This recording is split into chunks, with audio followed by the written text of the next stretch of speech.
Welcome to next lecture number 24 Cramer rules. Cramer rules हम matrix में पढ़ने वाले हैं। इसमें कि हमारे पास हमने सिमल्टानियस लीनियर इक्वेशन सिस्टम की जो वेरिएबल्स है उनको फाइंड आउट करना था। तो हम पिछले लेक्चर नंबर 23 में हमने एक मेथड पढ़ी। अब ये जो इस लेक्चर नंबर 24 में हम पढ़ने वाले हैं ये है क्रैमर रूल्स। तो ये एक दूसरा मेथड है कि इसके ज़रिए हम किसी भी सिमल्टानियस लीनियर इक्वेशन को फाइंड आउट करते हैं उसकी वेरिएबल्स। ठीक है, तो ये हमारे पास एक बहुत इम्पॉर्टेंट टॉपिक है। इसको हम सीखिए समझे। ये भी उसी तरह बहुत सिंपल है। इसमें सिर्फ एक दो चीज़ें जो है ना वो थोड़ी सी डिफरेंट है। तो लेट्स सपोज अगर हमारे पास दो लीनियर इक्वेशन है तो सच लाइक अगर हमारे पास ये एक लीनियर दो इक्वेशंस है, उसका जो जनरल फॉर्म बनेगा एक्स इक्वल टू वी। ठीक है, उसको मैट्रिसेस फॉर्म में हम इस तरह लिख लेते हैं। तो हमने पढ़ा था कि इसको सॉल्व करने के लिए हमारे पास लेट सपोज अगर ये मैट्रिक्स ए है, ये एक्स हो जाएगा, ये बी। तो सिंपल सा हम ये लिख देते कि X will be equal to, यानी कि हमारे पास जो वेरिएबल वाली मैट्रिक्स है हमारे पास बराबर होगा ए इनवर्स बी का। ठीक है, ये हमारे पास फ़र्ज़ करें क्वेश्चन बी इसको नाम दे। क्रैमर रूल्स हमारे पास थोड़ा सा डिफरेंट है। इसमें हम इस तरह लिखते हैं कि हमारे पास जो एक्स वेरिएबल होगा, स्मॉल एक्स वेरिएबल, ये हमारे पास बराबर होगा ए एक्स के determinant divide by A determinant. यानी ए हमारे पास एक मैट्रिक्स है डिवाइड बाई उस मैट्रिक्स का, और उसके ऊपर जो हमारे पास होगा वो होगा ए एक्स एक और मैट्रिक्स कि उसका डिटर्मिनेंट हम ले और डिवाइड बाई ए डिटर्मिनेंट। तो हमारे पास एक्स की वैल्यू आ जाएगी, इसको इक्वेशन पर उसको 1 दे दे। वाई की जो वैल्यू होगी वो होगी ए वाई डिटर्मिनेंट डिवाइड बाई ए। तो वहाँ पे हमने जो फाइंड आउट किया वेरिएबल्स को इस फार्मूले से। ठीक है, लेकिन यहाँ पे क्रैमर रूल हमारे पास बता रहा है कि आपको ने एक्स को फाइंड करना है इस फार्मूले से, वाई को फाइंड करना है इस फार्मूले से। अब यहाँ पे तो हमारे पास सिंपल ए, हमारे पास ये कांस्टेंट वैल्यू की एक मैट्रिक्स थी। एम एन जो ये वाले मैट्रिक्स इसको हम डिनोट करते थे बाई बी। लेकिन हमारे पास एक्स कहाँ से आएगा? ए तो सिंपल हम यहाँ से ले लेंगे, इसका डिटरमिनेंट हम ले लेंगे, इसका एड जिस तरह। लेकिन ए एक्स कहाँ से? अब ए एक्स जो है ना वो, इसको थोड़ा सा आपने देखना है। A X is actually, A X हमारे पास डिटरमिनेंट किस चीज़ के बराबर होगा? ये होगा, फ़र्ज़ करें ये जो हमारे पास ये वाली कॉलम है उसको हम लिख लेंगे यहाँ पे एम एन और बी डी। ठीक है, तो मैट्रिक्स हमारे पास ए एक्स आ गया। ठीक है, अब इसका हम डिटरमिनेंट ले लेंगे। ये हमने इस कॉलम को यहाँ से उठा के यहाँ पे, यानी ए सी को कॉलम 1 को रिप्लेस के। ठीक है, column 1 will be replace for X. ठीक है, और column 2 will be replaced for Y. ठीक है, अब ए वाई जो हमारे पास आएगा वो किस चीज़ के बराबर आएगा? वो आएगा ए सी को उसी तरह हम लिख लेंगे और यहाँ पे हम लिख लेंगे इन दो चीज़ों को। ठीक है, तो सिंपली ये दो हमारे पास एक मैट्रिक्स आ गए, इसका हम डिटरमिनेंट ले लेंगे, यहाँ पे पुट कर लेंगे। ये तो जनरली जो भी होगा वो यहाँ से आ जाएगा। ठीक है, और ए वाई हमारे पास इस चीज़ के बराबर होगा। जस्ट ये है कि इस कॉलम को हमने वाई के लिए यहाँ पे प्लेस करना है और एक्स के लिए यहाँ पे प्लेस करना है, उसी ए से ही आएगा। इसी वजह से हम इस ए को ए ही पे डिनोट करते हैं ताकि हमें समझने में, याद करने में आसानी हो।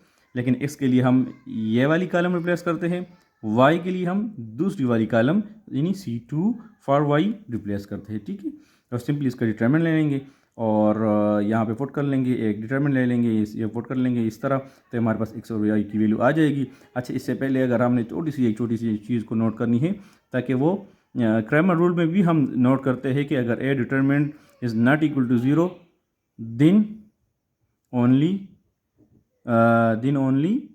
Solution is possible. ठीक है, तो ये होनी चाहिए हमें मालूम कि, ठीक है।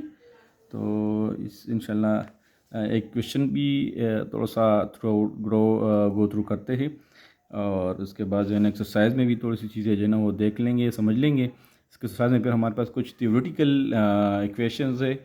उसी लीनियर इक्वेशन के ज़रिए हमने उस थ्योरी से कुछ डेटा हटा लेना है, उससे इक्वेशन बनाने हैं और उससे एक्स और वाई की वैल्यू फाइंड आउट करनी है। ठीक है, तो पहले इसी क्रैमर रूल्स को थोड़ा अप्लाई करते हैं एग्जाम्पल में।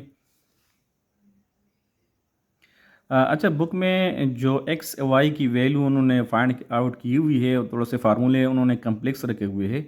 हमने ज़्यादा कम्प्लेक्स नहीं जाना, ज़्यादा अपने लिए मुश्किल नहीं करना, बस इसी चीज़ों को ले लेना है और समझ के जो है ना उसको पुट करना है, और यही फार्मूले काफ़ी है हमारे लिए। ठीक है, बुक वाले थोड़ा सा उन्होंने, चूँकि असल में वैसे कुछ चीज़ें पढ़ाई हुई है, लेकिन उसकी नहीं ज़रूरत कि हम वो उसको रट्टा कर ले और इतनी कम्प्लेक्स फार्मूले जो है ना वो साथ रख ले। अच्छा, एग्जांपल में ये है कि सिंपल उन्हें एग्जांपल है कि solve the following system equation by using Cramer rule. ठीक है, क्रैमर रूल यूज़ कर ले, ये इक्वेशन है दो, इससे इजीली हम ये मैट्रिक्स आ गया एक्स वाई और 1 एंड 10। तो यहाँ पे ए हमने ए का सबसे पहले डिटरमिनेंट ले लेंगे ए। ठीक है, ए डिटरमिनेंट हमने ले ली, तो not equal to 0, it is just equal to 7। So it is possible can that we can solve these linear equation using matrices. ठीक है, तो इसका डिटरमिनेंट, इसका सोल्यूशन फाइंड आउट करना हमारे पास पॉसिबल है। ठीक है, अब नेक्स्ट हम आ जाते हैं यहाँ पे ए एक्स की तरफ, क्योंकि ए एक्स के लिए हमने ए एक्स को भी ले लेना है। तो यहाँ पे अब देख ले, ए है 1 - 2 3 1, लेकिन ए एक्स हमारे पास क्या है यहाँ पे 1 10 - 2 1। उन्होंने ये वाली बी वाली कॉलम उठा के यहाँ पे प्लेस किया हुआ है। इस तरह पहले अभी इसी लेक्चर में हमने पढ़ा और हमने ये नहीं देखा कि हमने यहाँ पे इस कॉलम को इसी तरह बनाना है, इस मैट्रिक्स को इस तरह बनाना है कि इस वाले बी को उठा के हमने C1 को रिप्लेस करना है फ्रॉम द मैट्रिक्स ए। ठीक है, तो हमारे पास ए एक्स आ जाएगा, फिर एक्स की सिंपली हम जो है ना वो डिटरमिनेंट ले लेंगे और इसमें फुट कर लेंगे, तो एक्स की वैल्यू आ जाएगी। ए वाई के लिए हमने सिंपली उसी मैट्रिक्स को ले लिया, लेकिन इसकी जो C2 है कॉलम नंबर 2, वाई के लिए हमने ये रिप्लेस किया, यानी इसको ले आए यहाँ पे पुट किया, तो हमारे पास ए वाई वाली मैट्रिक्स आ गई। और इसी तरह ए वाई वाले मैट्रिक्स की फिर हमने डिटरमिनेंट ले ली, इसी तरह इसी फार्मूले में जो हमने पढ़ा सिंपली उसमें हमने पुट की। ठीक है, इन्होंने भी एग्जांपल में बस वही सिंपल सी जो सॉल्यूशंस है, सिंपल फार्मूले है, वही यूज़ किया हुआ है ताकि हमें ज़्यादा कम्प्लेक्सिटी और ज़्यादा मुश्किल ना लगे। ठीक है, तो इस एग्जांपल के हम देख ले, और इस तरह अगर हम एग्जांपल को समझे, पूरी एक्सरसाइज को समझ आ जाएगी, एक्सरसाइज की समझ आ जाएगी, जैसे समझो हमारे क्रैमर रूल हमने जो है ना वो समझी। ठीक है, फिर नेक्स्ट में इंशाल्लाह कुछ रियल लाइफ से रिलेटेड कुछ सॉल्यूशन है और उसको हमने फाइंड आउट करना है, उसी में लेक्चर नंबर 25 में पढ़ेंगे। तो तब तक के लिए शुक्रिया, thank you for watching, thank you so much.